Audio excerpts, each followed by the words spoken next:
A man forgets because he does not concentrate his mind on his purpose, especially at the moment he conceives it.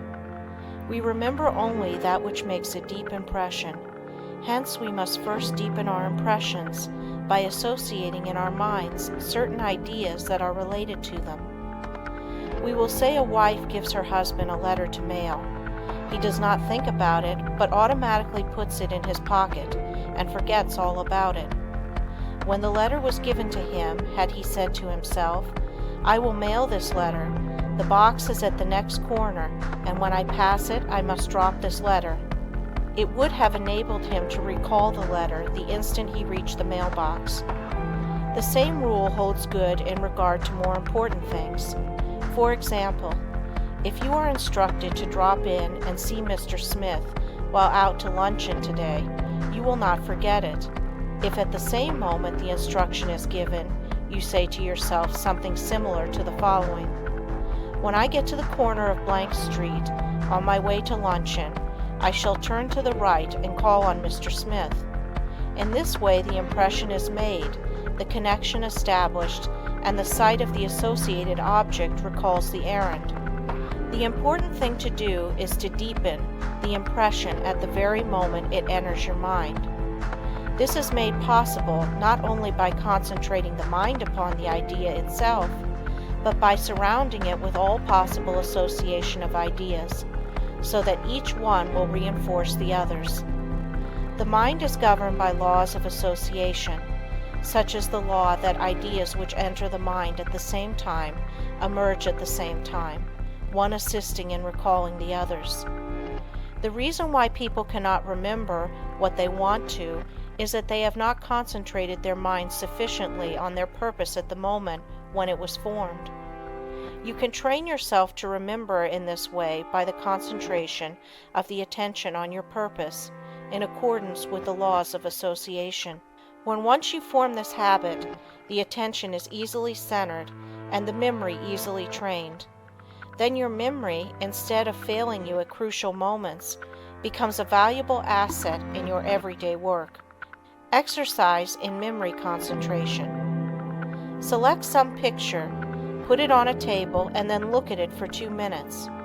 Concentrate your attention on this picture, observe every detail, then shut your eyes and see how much you can recall about it. Think of what the picture represents, whether it is a good subject, whether it looks natural. Think of objects in foreground, middle ground, background, of details of color and form. Now open your eyes and hold yourself rigidly to the correction of each and every mistake. Close your eyes again and notice how much more accurate your picture is. Practice until your mental image corresponds in every particular to the original.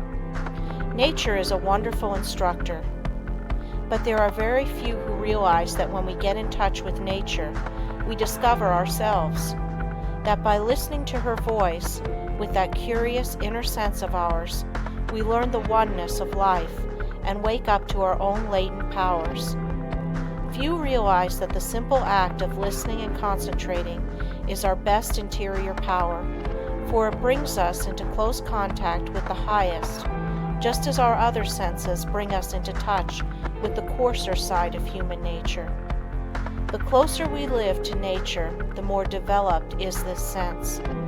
So-called civilization has overdeveloped our other senses at the expense of this one. Children unconsciously realize the value of concentration. For instance, when a child has a difficult problem to solve and gets to some knotty point which he finds himself mentally unable to do, though he tries his hardest, he will pause and keep quite still, leaning on his elbow, apparently listening. Then you will see, if you are watching, sudden illumination come, and he goes on happily and accomplishes his task. A child instinctively but unconsciously knows when he needs help. He must be quiet and concentrate. All great people concentrate and owe their success to it. A doctor thinks over the symptoms of his patient, waits, listens for the inspiration, though quite unconscious perhaps of doing so. The one who diagnoses in this way seldom makes mistakes. An author thinks his plot, holds it in his mind, and then waits, and illumination comes. If you want to be able to solve difficult problems, you must learn to do the same.